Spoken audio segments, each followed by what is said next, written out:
If you can't recall it, get a recorder. Practice scribing.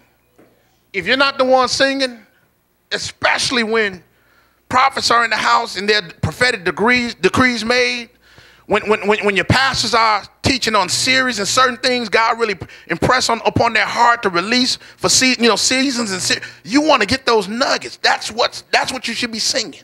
That's what should be released. If you're singing something totally different from what's being released in your house, you've just developed a two-headed monster, right? A whole nother agenda from what's being released. Tell somebody, one mind. Okay. Dance ministers, in my estimation, this is my personal, in my estimation, are some of the best kept secrets and weapons joined to the body of worship. They not only represent movement, but what we see in the spirit and the ability to carry out. Dancers encourage us to abort a spirit of procrastination. Why do I say that? If I sing a song, dancers, they've not heard what I've sung before, right? If whatever I'm pretty much saying, they gonna go with the flow, right? Unless hopefully they got some discernment. If I'm on some foolishness, go sit down. Don't help me. Don't support my mess. Go pray for a prophet. Get in the corner. Lay down and cry out for me. But don't follow it. But if I'm okay, I need your support, right? So what happens is they begin to do things even before their minds and their hearts come to grips with what they're doing. This is the place God is trying to get us to do, to begin to walk it out. There are some things that don't make sense to you, but you'll become first partakers because of your obedience. Dancers do it. They're not waiting. They're not your head. All they want to know is what you say. Let's get the. If you tell them to march, they're going to march. If you tell them to run, they're going to run. If you tell them to leap, they're going to leap. If you tell them to worship, they're going to worship. And many times we're waiting because sometimes we're overwhelmed in the presence of God and we don't know how to respond, so we need dancers. How many of us got somewhere in the corner and followed them, what they doing, and we moving side to side? You done took your little scarves off and you want to wave them and got your banners, hey.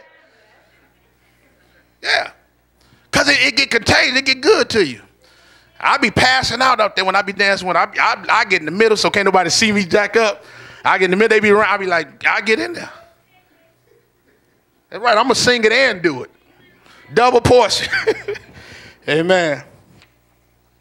Let's go to the next page. I'm trying to push through it. I want to really hurry up and make sure we get a day full of activations. Amen. Y'all gonna do the activations? Yeah. I ain't gonna have to beg y'all, am I right? Y'all. All right, the head. Head equals power, wisdom, control, and authority. When it comes down to the functionality of the body, all decisions are and should be made by what? The head. The head sends signals or instructions to the rest of the body. Okay? So who's in control? God. God is in control. Y'all remember the song? God. See, he went in. The next, we're going to go through this quick. Arms.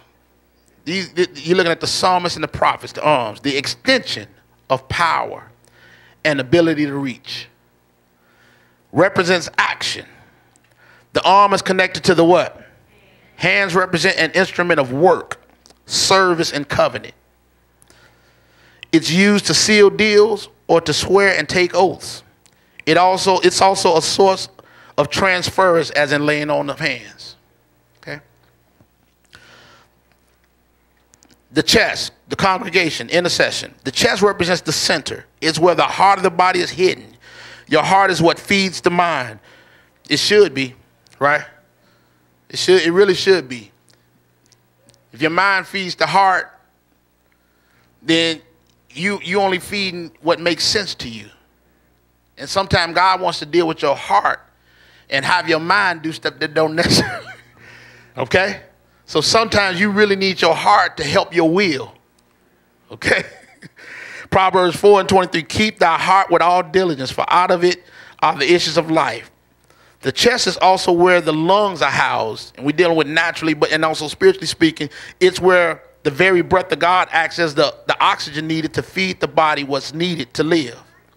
This is why the enemy tries so desperately to choke you during times of prayer and worship. Anybody else felt that? Felt like your wind was cut off right when you're trying to sing a song, and you know it hit you. I remember I was singing somewhere, and I mean I was stirred on the side. I couldn't wait to get the mic, and I got the mic, and I turned around, and I saw like 5 auditoriums. I was like, I felt, I didn't bag back. I looked over at my team, and I saw like 3 of each person. And so I said, Lord, I'm gonna just stand here, close my eyes, and sing. Thing was trying to choke me, just throw you all the way off. You experience that? What you do when you experience that? I was scared. I was like, Lord, don't.